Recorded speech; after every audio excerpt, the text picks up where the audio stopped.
purpose can be a real game changer.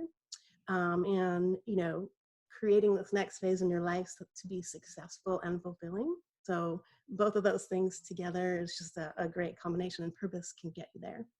And it doesn't matter if you've never heard of this, and this hasn't been part of your life, or maybe some of you've been very purpose driven throughout your athletics, and that's great too. We can use that moving forward, and we're going to talk about that a lot today. And so one quick level set, and then we'll dive into this and let my guests do the talking. But so what is the difference between a goal and purpose?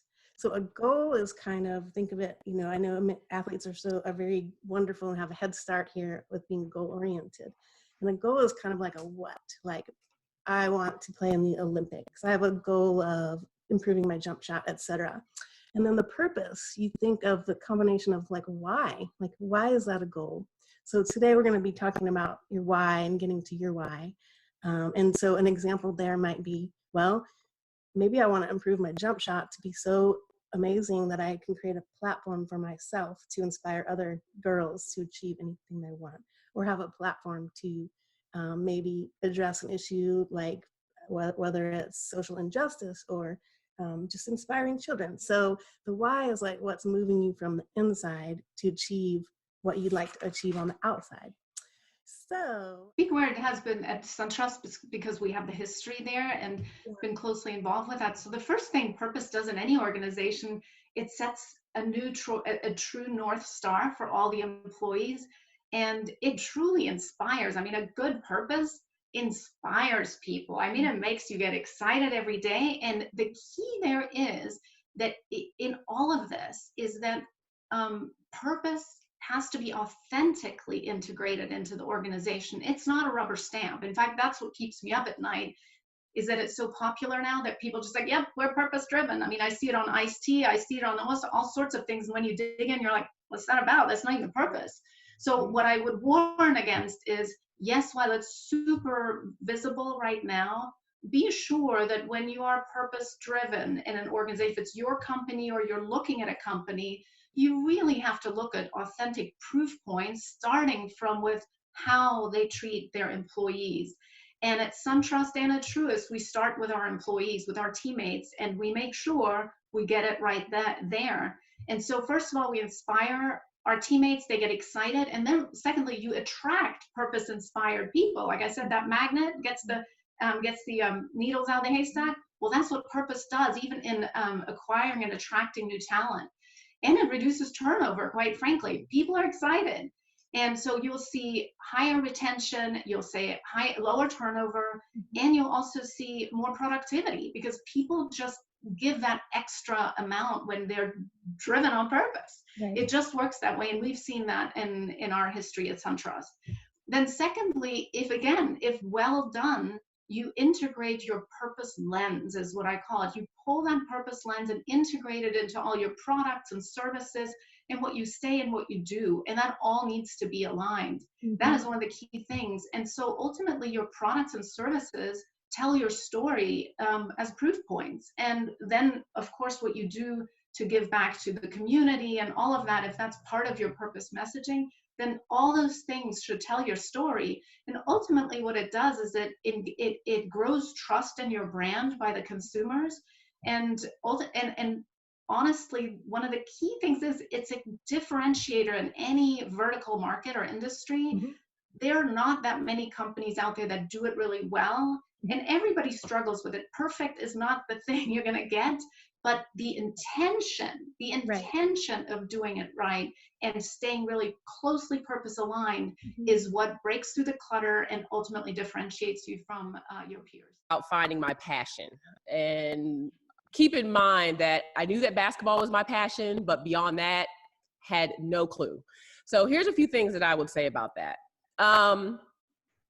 It's a journey of self-awareness. That is really the biggest thing that stood out to me when I reflect on that time. It's about waking up and asking yourself some questions that you probably have never had to because someone else has made those decisions for you, but also you haven't had time to think about. Like, if I wasn't playing sport, what would I want to do? You know, if money wasn't an issue, what would I wake up and do every day? What am I good at? What are my strengths?